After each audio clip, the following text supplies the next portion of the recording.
What is up, guys? Matt here. In my previous video I was talking about whether pre-orders should be allowed or not allowed, and the bonuses and the incentives, are they really worth putting down your money before you even know what the game is like. This video is unrelated to that, and I've been thinking about this topic for quite a while. Should games start focusing more on multiplayer aspects, or should we still have the split that is single player and multiplayer / co-op? It was recently said that the new Legend of Zelda game will have multiplayer aspects. What they are exactly, we don't know yet. Now, this is very worrying because the Legend of Zelda series is predominantly a single player experience, with the exception of Four Swords, where you could have 4-player co-op. I haven't played Four Swords, so I can't give my opinion on whether it worked or not. But for the most part, the Legend of Zelda series is a single player experience.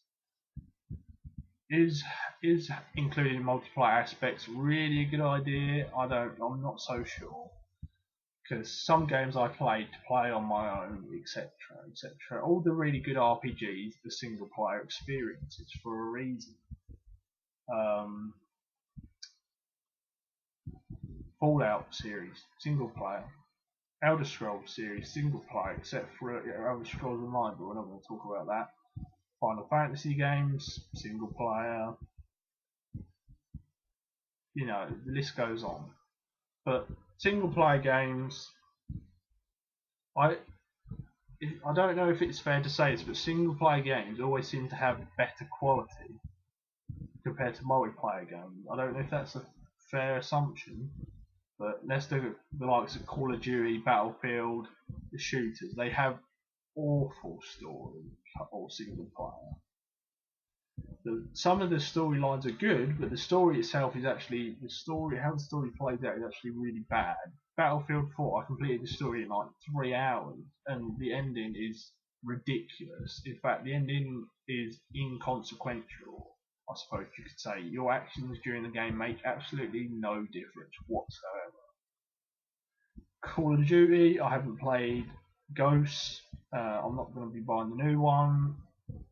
But again, the single players are so basic.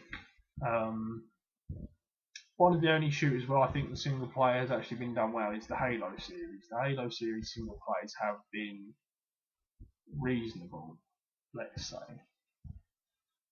So let's think about it this way.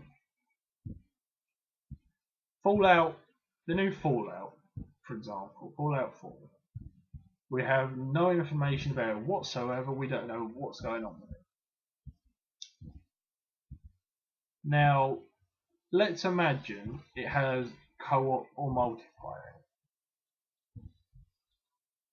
The story or the single player would obviously suffer because they would have to divulge or divert resources to making the multiplayer or the co-op work. So the single player will obviously suffer. And in games like Fallout, the story cannot afford to suffer one bit, because it just wouldn't work. Okay, I mean, some games could work with co-op, but overall, I just can't see it working personally. For example, with the Elder Scrolls series, if you had co-op in it, could wander around. Just because we don't know what the next Elder Scrolls is, let's just assume that. Imagine if Skyrim ended up having multiplayer or co-op for whatever reason. So you wander about Skyrim.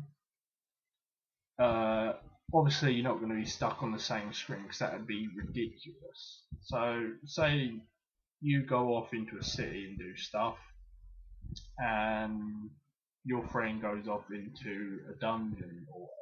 does that. That could work. However, depending on whose game it was, would the progress be saved then, or would it just be inconsequential, as I said earlier, and it would just make no difference and you could go do the dungeon again? Because that would make it pointless. That would mean you physically can't clear the dungeon in co-op, which would be a bit rubbish. It's the same with quests. If the host of the game accepts a quest, does that mean the co-op partner gets the quest as well, or do you just go off and do the quest and then that person goes and picks up the quest and does it on their own? Because then the co-op just wouldn't work, because you wouldn't be playing together. That's the whole thing. Co-op only works if you end up playing together. That's why, personally, I think that single player should stay single player games, and multiplayer games should stay as multiplayer games. And some games do work with multiplayer and single player, but one or the other always seems to suffer. So that's why I think that they need to keep it, as it is.